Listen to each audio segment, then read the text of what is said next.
संविधान सभेवरती डॉक्टर बाबासाहेब आंबेडकर निवडून येऊ नयेत म्हणून जिद्दीला पेटलेल्या काँग्रेसने फाळणीनंतर डॉक्टर बाबासाहेब आंबेडकरांचं सदस्यत्व रद्द झाल्यावर त्याच डॉक्टर बाबासाहेब आंबेडकरांना मुंबई प्रांतामधून पुन्हा निवडून आणण्यासाठी आटोकाट प्रयत्न केले। या प्रयत्नामध्ये सरदार पटेलांनी 3 लोकांना पत्र लिहिलेले होते। एक म्हणजे महाराष्ट्राचे तत्कालीन मुख्यमंत्री बाळासाहेब खेर, दुसरं पत्र लिहिलेलं होतं सका पाटील आणि तिसरं पत्र लिहिलेलं होतं मालवणकर यांना। अनेक प्रयत्न करून बॅरिस्टर जयकर यांची जागा रिक्त केली गेली आणि त्या ठिकाणी पोटनिवडणूक घेऊन डॉक्टर बाबासाहेब आंबेडकरांना काँग्रेसने संविधान सभेवरती निवडून आणलं। पण याच काँग्रेसने 1951-52च्या पहिल्या सार्वत्रिक निवडणुकीमध्ये डॉक्टर बाबासाहेब आंबेडकरांचा पराभव का केला हा आपल्यासमोरचा प्रश्न आहे। अनेकांचं मत वेगवेगळं आहे, परंतु खरा इतिहास जर आपण जाणून घेतला तर आपल्या लक्षात येईल की काँग्रेसने डॉक्टर बाबासाहेब आंबेडकरांचा पराभव या निवडणुकीमध्ये का केला। काँग्रेस डॉक्टर बाबासाहेब आंबेडकरांचा द्वेष करत होती का हा पहिला प्रश्न आहे, किंवा काँग्रेस डॉक्टर बाबासाहेब आंबेडकरांवरती नाराज होती का हा दुसरा प्रश्न आहे। आपण जर 1951-52ची पहिली सार्वत्रिक निवडणूक काढून बघितली तर आपल्या लक्षामध्ये येईल की सुरुवातीला डॉक्टर बाबासाहेब आंबेडकरांना काँग्रेसने निवडून आणायचं ठरवलेलं होतं, परंतु डॉक्टर बाबासाहेब आंबेडकर मंत्रिमंडळामधून राजीनामा देऊन बाहेर पडलेले होते आणि ते काँग्रेसवरती नाराजही होते। तत्कालीन परिस्थितीमध्ये उत्तर मुंबई प्रांतामधून डॉक्टर बाबासाहेब आंबेडकर निवडणुकीमध्ये उतरलेले होते। हा प्रांत द्विसदस्यीय होता। द्विसदस्यीय याचा अर्थ एक जागा खुल्या प्रवर्गातून अर्थातच जनरल निवडून येईल आणि दुसरी जागा ही राखीव प्रवर्गातून निवडून येईल। डॉक्टर बाबासाहेब आंबेडकर या मतदारसंघामधून राखीव प्रवर्गामधून निवडणुकीला उभे होते।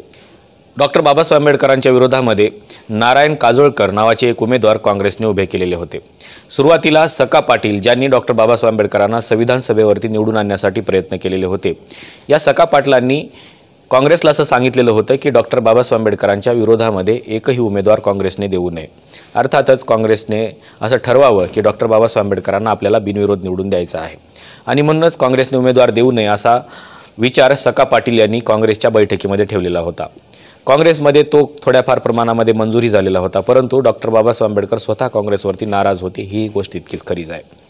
कारण डॉक्टर बाबासाहेब आंबेडकरांच्या हिंदू कोड बिलाला काँग्रेसने पाठिंबा दिलेला नव्हता आणि मग नाराज झाल्यानंतर डॉक्टर बाबासाहेब आंबेडकरांनी काँग्रेस सोडली आणि काँग्रेस सोडून त्यांनी समाजवाद्यांसोबत युती केली।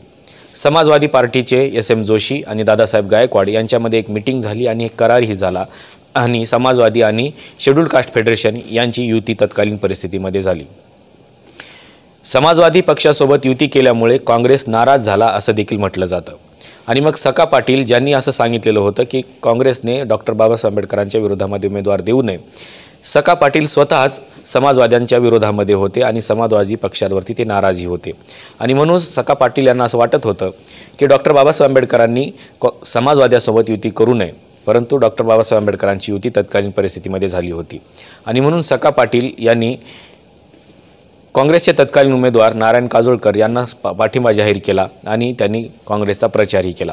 सुरुवातीला सका पाटील उमेदवार देण्याच्या विरोधामध्ये होते, परंतु ज्या वेळेस डॉक्टर बाबासाहेब आंबेडकरांच्या शेड्यूल्ड कास्ट फेडरेशनची युती ही समाजवाद्यांसोबत झालेली आहे असं समजलं, त्यावेळेस मात्र सका पाटील हे समाजवादी यांच्या विरोधामध्ये आणि डॉक्टर बाबासाहेब आंबेडकर यांच्या विरोधामध्ये प्रचाराला उतरले आणि त्याच्यामुळे काँग्रेसचं जे मतदान आहे हे मतदान डॉक्टर बाबासाहेब आंबेडकरांना तत्कालीन परिस्थितीमध्ये मिळालं नाही आणि म्हणून काँग्रेसने डॉक्टर बाबासाहेब आंबेडकरांच्या विरोधामध्ये उमेदवार देऊन डॉक्टर बाबासाहेब आंबेडकरांचा पराभव केला असं देखील म्हटलं जातं।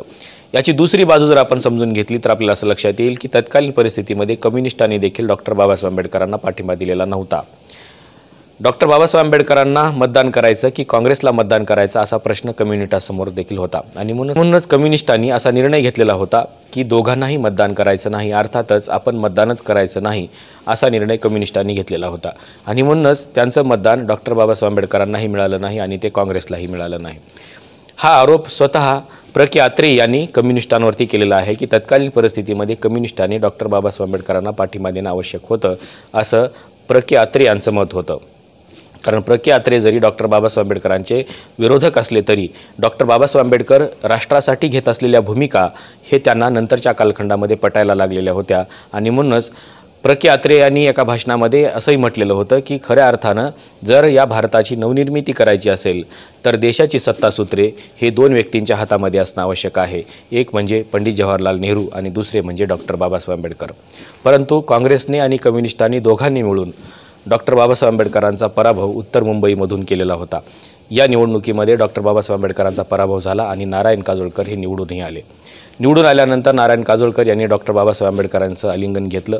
त्यांचे आशीर्वाद घेण्यासाठी ते त्यांच्या घरीही गेले आणि घरी गेल्यानंतर डॉक्टर बाबासाहेब आंबेडकर त्यांना म्हणाले की आपल्या देशाच्या कारभारासाठी, आपल्या देशाच्या विकासासाठी जेव्हा जेव्हा तुम्हाला माझी आवश्यकता भासेल तेव्हा तेव्हा तुम्हाला मी मदत करायला तयार असेल. तुम्ही निसंकोचपणे माझी मदत मागू शकता.